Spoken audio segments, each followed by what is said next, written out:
2015년 5월 4일 중국 장쑤성 수저우시 경찰은 한 통의 신고를 받습니다. 자신의 남편인 통청이 누군가에게 칼에 찔려 죽을 것 같다고. 바로 현장으로 경찰이 출동했죠. 사건 현장은 수저우시의 루즈진이라는 식당으로 한 남자가 식당 안에서 눈을 뜬 채로 목에 피를 막 흘리면서 아직 죽진 않았어. 어떻게든 살려고 자기 왼손으로 찔린 목을 막 부여잡고 지혈을 시도하고 있었습니다. 이런 상황에 놀란 경찰 바로 119에도 전화했죠. 하지만 구조대원들이 도착하기 전에 안타깝게도 이 남자는 사망합니다. 아내 황팡은요, 죽은 남편을 부여잡고 펑펑 울었어요. 그 모습이 너무 안타까워 볼 수가 없을 정도. 당시 사망한 통청의 상태는요, 목을 여러 차례 찔려가지고 어깨 윗부분이 완전히 피범벅이었습니다. 뿐만 아닌 얼굴에도 크고 작은 칼자국들이 가득했어요. 차마 볼 수가 없을 정도. 그런데 이상한 건요, 시신의 상태는 이렇게 참혹한데 의외로 사건 현장은 깔끔했다는 거예요. 몸싸움도 없었나봐. 정리정돈이 다 돼 있는 거예요. 게다가 이 가게 위치가요, 완전히 시내 중심이었어요. 평소에도 이 가게에 드나드는 손님 많았고요. 이 가게 앞을 지나가는 손님도 많았습니다. 그러니까 더 이상한 거예요. 그 누구도 악소리 하나 듣지 못했대. 이렇게 많이 찔렸는데. 목부터 찔린 걸까요? 원래 목을 찔리면 소리를 못 지르잖아요. 그런데 몸싸움의 흔적도 없다는 게. 하지만 오히려 반대로 경찰은 이런 상황으로 알 수 있었습니다. 싸움이 없었다는 건 통청이 범인에 대해 경계심이 아예 없었다는 것이고, 이 말은 범인, 피해자와 잘 아는 사람일 가능성이 크겠다. 이 범인이 피해자와 친해서 같이 있다가 피해자가 방심했을 때 팍 찔러버린 거죠. 반응할 틈도 없이. 경찰은 식당 2층의 보관함에서 누군가 뒤진 흔적을 발견했습니다. 아내 황팡 말에 따르면 이 보관함에 현금과 보석, 통장이 하나 있었는데 이것들이 모두 사라졌다고. 그러니까 이 범인, 살인을 저지른 후에 바로 도망가지 않고 느긋하게 2층으로 올라가서 피해자의 재산을 모두 털어 도망갔다는 거죠. 그렇다면 범행 동기는? 돈이겠구나. 또한 황팡은 경찰에게 중요한 단서를 제공합니다. 사건 발생 전 오전에 식당에서 4명이 모여 밥을 먹었다는 거예요. 황팡 본인, 황팡의 절친, 그리고 통청, 그리고 통청의 사촌 동생인 통군이. 식사 후 황팡과 절친은 쇼핑을 하러 나갔고 식당에는 통청과 사촌 동생인 통군이만 남아있었다고. 그런데 특이한 점은 오전에 같이 4명이서 밥을 먹었어요. 그리고 자기는 절친과 쇼핑하러 나갔죠. 그리고 몇 시간 후인 오후쯤에 갑자기 사촌 통군이한테 전화가 걸려왔다는 겁니다. 통청과 둘이 같이 고향에 다녀와야 될 것 같다고. 이때 황팡은요, 약간 당황스러웠어요. 아니, 나 아무것도 들은 게 없는데? 고향에? 둘이? 왜? 그런데 그때 그냥 사촌 동생이 사촌 형과 같이 다녀올게 라고 하니 그러려니 하고 알겠다 했죠. 그렇게 시간이 지나 쇼핑하고 집에 딱 돌아왔는데 남편이 칼에 찔려가지고 허덕이고 있고 사촌 동생은 어디 갔는지 없었다는 거예요. 실제 아내 황팡의 알리바이는 진실로 확인됩니다. 즉 사건이 발생했을 때 가게엔 진짜 통창과 통군이 둘만 남아있었다는 거죠. 갑자기 형님과 둘이 고향에 다녀오겠다. 이런 통군이의 이상한 전화가 경찰의 의심을 가중시켰습니다. 이에 경찰은 두 갈래로 나눠 한쪽은 감시 카메라를 통해 통군이의 행적을 파악하고 다른 한쪽은 가게 앞에 각 도로에 검문소를 설치, 검사를 진행했습니다. 그런데 다행히도 얼마 안 가 통군이 경찰서로 자진해 찾아와요. 자수한 거예요. 이때 자신의 범행 동기를 또 얘기하는데 여기서 경찰은 완전히 당황해요. 자, 통군이 지 말로는 이렇습니다. 통청과 통군이는 사촌 관계로 어릴 때부터 사이가 좋았어요. 통군이는 10대 시절 학업에 흥미를 잃고 학교에 다니지 않았습니다. 바로 사촌 형인 통청을 따라다니기 시작했죠. 통군이는 한때 중퇴한 형제와 통청의 공사장에서 일했습니다. 당시 통청은 그 공사장의 하청업자로 사촌 동생과 고향 사람들한테 친절했고 임금도 절대 떼먹지 않고 잘 챙겨줬어요. 그런데 시간이 흐르면서 이 형이 내가 가족이라고 만만하게 보는 건지 뭔지, 당연히 이해해줄 거라고 생각을 하는 건지 뭔지 점점 나를 좀 막대하는 느낌? 이전에는 더럽고 힘든 일이 있으면 그래도 가족이라고 통청이 괜히 위하는 척, 통군이 너 이거 힘드니까 하지마, 내가 다른 사람 시킬게, 약간 이런 식으로 좀 해주는 게 있었는데 어느 순간 뭐 어쩌겠어, 네 일인데 네가 해야지, 네가 힘들면 다른 사람도 힘들어, 징징거리지 말고 그냥 해. 이제 안 도와주는 거예요. 솔직히 이게 맞는 거고 당연한 건데 속히 통청이 사촌 동생의 버릇을 잘못 들인 거죠. 여튼 통군이 자기 딴에는 이게 불만스러웠습니다. 거기다 통군이 말에 따르면 처음에 통청이 자신이 내 임금의 10%만 가져가겠다라고 약속했었는데 어느 순간 보니까 이 형이 내 월급의 30%를 가져가고 있었네? 와, 나는 이거 이제 알았어. 10%만 가져가겠다고 해놓고 지금 이게 얼마야? 순간 화가 확 나는 거예요. 통청 이 새끼 진짜 위선자네. 그래서 얼마 안 가 통군이는 사촌형과 하던 일을 그만둡니다. 아예 이 이후로 사촌형 통청과 연락 자체를 안 해버려요. 10대에 사회에 첫 발을 들였을 때 그때 겪었던 이 사촌형과의 갈등이 그에게는 가슴 깊이 박히는 상처 원한이 됐습니다. 그 누구보다 사촌형을 믿었는데 그 상태로 세월이 흘러 정신 차려보니 현재 같은 도시에 가까운 곳에서 일을 하고 있네. 자연스럽게 매일 얼굴을 마주치게 돼. 통청을 볼 때마다 통군이는요 자꾸 생각이 났습니다. 그 공사장에서 함께 일했던 그때가, 날 속이고 내 임금 다 빼먹고, 아우 그 돈 진짜, 아 그게 다 얼마야. 볼 때마다 스트레스 받고 내가 아주 죽겠어. 그래서 죽였다는 거예요. 그런데 경찰은요, 이 말을 좀 믿기가 힘들었어요. 왜냐? 이 공사장에서의 사건은요, 사건 발생 10년 전이었습니다. 10여 년 전의 갈등을 지금까지도 가지고 있다. 그 10여 년 전의 원망 때문에 지금 죽였다고? 이게 정말 살인의 이유인 걸까? 원래 이런 사건이 벌어졌을 때 제일 의심받는 인물은 피해자와 가장 가까운 인물입니다. 여자친구, 남자친구, 아내 혹은 남편. 오늘 사건은 남편이 죽었죠. 이 아내 황팡에 대한 조사 들어갑니다. 조사 중에 단서가 하나 나와요. 황팡은 통군이가 그래요?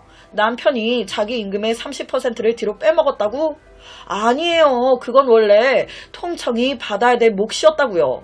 이미 다 얘기해놨던 거였다고요. 지가 기억을 잘못해놓고 무슨 말을 하는 거야. 또한 경찰 짬밥 무시하면 안 되거든요. 경찰이 아내 황팡을 딱 불러가지고 이것저것 물어보는데 이 여자가 경찰 눈빛을 피해 뭔가 찜찜하게 행동을 하는 거예요. 이에 경찰은 조금씩 떠보기 시작합니다. 그랬더니 이 황팡 갑자기 충격적인 말을 하기 시작합니다. 아니, 자기가 통군이와 불륜관계였다는 겁니다. 여러분, 이 여자의 남편 통청과 통군이가 사촌 형제 사이예요. 그런데 통청의 아내인 이 여자가 통군이와 불륜? 이 무슨 개막장이냐. 황팡과 통청의 나이 차이는 약 10살로 두 사람은 마을의 중매쟁이 소개로 결혼했습니다. 결혼 후 평소에 통청은 밖에서 공사를 했고 황팡은 집에서 남편과 공사 동료들을 위해 요리하고 빨래하며 생활은 그런대로 나쁘지 않았어요. 하지만 문제는 통청 성격이 그렇게 좋지는 않아. 밖에서 무슨 짜증나는 사건이 있었다? 그러면 밖에선 그렇게 사람 좋은 척 하면서 집에 와가지고 아내한테 그거 다 푸는 거예요. 때리고 소리 지르기까지. 이것 때문에 황팡은 남편이 오는 소리만 들리면 긴장, 하루하루가 고통스러웠습니다. 원래 황팡은요, 가정폭력 지랄 같아도 그냥 참으려고 했어요. 그런데 어느 한날 통청이 사람들 앞에서 때린 거예요. 그냥 때린 것도 아니에요. 사람들 많은데 아내의 머리채를 막 부여잡고 뺨 때리고 맥주병으로 머리에 내려치고, 하지 말라고 울면서 그렇게 애원하고 해도 통청의 폭행은 멈추지 않았습니다. 이때 그 현장에 통군이가 있었어요. 통군이는 이 장면을 보고 깜짝 놀랐습니다. 형이 안 좋은 습관이 있다는 건 알고 있었는데 이 정도일 줄은 몰랐거든. 실제 이때 형인 통청이 황팡을 막 때리니까 이걸 어떻게 해야 하나, 이거 내가 개입해도 되나 고민했어요. 그런데 사촌 형이 형수 황팡의 배를 막 차. 이거는 큰일 날 것 같아. 그래서 이때 통군이가 나서서 막아요. 이 중재로 인해 일방적인 폭행이 멈춥니다. 이게 시작이었어요. 이날 통군이가 형수 걱정이 됐던 거예요. 너무 심하게 맞았으니까. 그래서 문자를 보냅니다. 형수 괜찮아요? 내일 병원에 꼭 다녀오고 약 잘 챙겨서 발라요. 이거에 황팡이 넘어간 거예요. 수년간 황팡은 남편 통청에게 무시당하고 모욕받는 것에 익숙해져 있었습니다. 이런 상황에서 통군이의 등장은 한 줄기 빛 같았어요. 이날 이후부터 황팡과 통군이는 문자로 자주 대화를 나눴습니다. 그러면서 엄청 가까워진 거예요. 그런데 딱 여기까지. 소통은 거의 문자로만 이어졌지 전화는 거의 안 하고요. 당연히 육체적인 관계도 없었죠. 그러다가 일이 터지는데 이 남편놈이 술 처먹고 또 들어와가지고 짜증난다며 황팡을 또 때리기 시작한 거예요. 맞고 맞다가 더 이상 안 되겠어. 집을 뛰쳐나온 그녀는 어떡하지? 하다가 통군이의 집으로 달려갑니다. 그리고 우는 그녀를 막 달래주다가 둘이 하룻밤 같이 자버린 거예요. 아니 친척이랑 잔 거 아니에요 지금. 아주 역겨운 상황이죠. 그 후부터 두 사람은 종종 통청 몰래 부적절한 관계를 이어갔고 황팡은 통군이의 존재로 인해 더 이상 삶이 어둡게 느껴지지 않았습니다. 그러나 이 관계 어디 가서 말도 못하죠. 쪽팔려서. 두 사람은 우리 관계가 굉장히 역겹다는 거, 이 감정을 오래 유지할 수 없다는 것을 그 누구보다 잘 알고 있었습니다. 그래서 통군이 같은 경우는 이 관계를 끊어보려고 여자친구를 사귀었어요. 그런데 이는 통군이와 황팡 사이의 분위기를 더 미묘하게 만들었습니다. 통군이의 여자친구가 통군이 집에 올 때마다 황팡이 되게 좀 싫어하는 거예요. 어느 정도냐? 지금 여자친구가 통군이 집에 있대. 그러면 바로 일부러 자기가 와요. 그래서 여자친구가 집에 가죠? 그러면 통군이 방에 가가지고 막 하자고. 강제로 지가 막 들이대가지고 성관계를 맺는 거예요. 너 여자친구랑도 여기서 했을 거 아니야. 나랑 다시 해. 왜? 여자친구랑은 되고 난 안 돼? 여기서 했을 거 아니야. 나랑 다시 하자고. 그리고 계속 물어보는 것 중에 하나. 여자친구가 좋아? 내가 좋아? 와, 이런 황팡의 집착 때문에 결론은 통군이 여자친구와 얼마 못 사귀고 헤어집니다. 동시에 얼마 후 통군이는 하던 일도 그만두게 돼요. 그러면서 이사를 가게 됩니다. 먼 곳으로 간 건 아닌데 그러면서 황팡과 거의 실질적인 연락을 하지 않게 돼요. 통군이는 이렇게 그냥 불륜이 끝났다고 생각했습니다. 그런데 얼마 후 황팡이 먼저 다시 연락을 해옵니다. 전화로 막 울면서 나랑 같이 있어달라고. 통군이는 엄청 당황했어요. 뭐야? 왜 그래? 황팡은 남편 통청이 방탕해져서 돈을 들고 나가 흥청망청 쓴다는 거예요. 거기다 황팡이 최근에 남편 가방에서 약을 하나 발견했는데 보니까 그게 성병 치료제야. 놀란 황팡이 막 추궁하니까 통청이 한 유흥업소에서 여자랑 바람피고 성관계 하다가 성병에 걸렸다고. 그걸 자기 입으로 직접 얘기했다는 겁니다. 이 말을 듣고 자기가 엄청 충격을 받았다는 거예요. 난 몰라도 통청은 바람 안 필 줄 알았거든. 아니 솔직히 지는 사촌지간이랑 잘 거 다져놓고 지랄하고. 남편 통청이 바람핀 걸 안 이후로 그녀는 남편과 잠자리 하지 않았습니다. 그러니까 막 몸도 외롭고 정신적으로도 막 힘들어.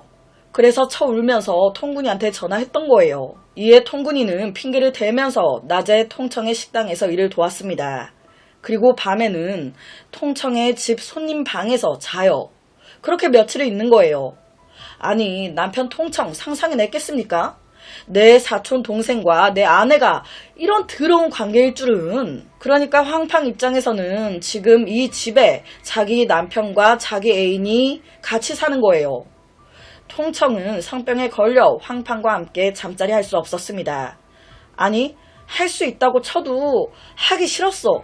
그런데 어떻게 내 몸은 막 달아오르는데. 그래서 매일 밤 인연이 몰래 통군이 침실로 들어가고 관계를 가지고 오는 거예요.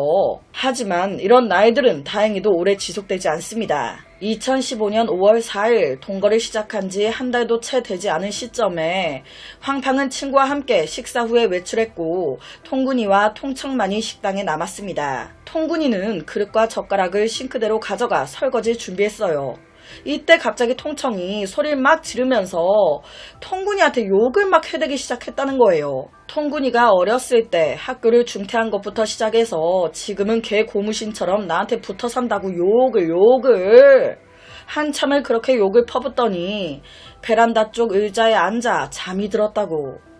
아니, 욕한 사람은 편하지 욕들은 통군이는 속이었겠습니까? 와, 너무 화가 나. 이 모욕감을 참을 수가 없는 거예요. 황팡 때문일 수도 있고 오랜 원한 때문일 수도 있지만 어쨌든 통청에 대한 통군이의 마음엔 많은 감정이 억눌려 있었습니다. 그래서 그는 주방에서 식칼을 꺼내 망설임 없이 통청을 향해 휘둘렀어요. 그렇게 통청을 살해한 후에 통군이는 황팡에게 전화를 걸어 자신과 통청 둘이 고향에 잠시 다녀오겠다고 말했습니다. 그 후에 통군이는 뒤처리에 신경 쓸 겨를도 없이 곧장 2층 방으로 달려가서 수납장에 있는 돈을 모두 배낭에 넣고는 도망쳤어요. 하지만 밤낮으로 도망친 후에 우연히 보게 된 거예요.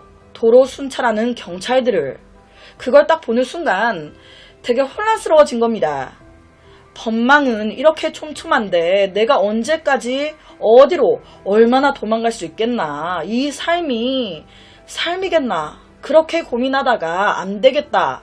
경찰서에 자수했던 겁니다. 2015년 11월 22일 이 사건 재판이 시작됐습니다. 결론은 원래는 사형이에요. 그런데 자수했잖아요. 자수한 점을 고려 형이 감경됩니다. 그래서 결론은 무기징역이 나와요. 와, 이 사건 자체가 사실 인륜 비극입니다. 불륜으로 인해 황팡, 통청, 통군이 이 세 사람 모두 돌아올 수 없는 길을 걷게 됐어요. 황팡은 아마도 통군이와의 관계가 통청에 대한 복수라고 생각했을 겁니다. 하지만 본인한테도 비극이었죠. 남편은 사망했고 애인은 감옥에 갔으며 황팡 본인 역시도 평생 고통 속에서 헤어나오지 못하게 됐습니다. 오늘 제가 준비한 사건은 여기까지입니다. 어떻게 들으셨나요? 매일 저녁 10시 25분 모미지 업로드, 구독과 좋아요, 그리고 새로운 영상이 업로드 될 때마다 띠링띠링 알려주는 알람 설정까지 한 번씩 부탁드립니다. 아우 죄송해요. 제가 목감기 때문에 목이 쉬어가지고 약 잘 먹고 있는데 여러분 감기 조심하세요. 얼른 회복하도록 하겠습니다. 여튼 내일 봬요.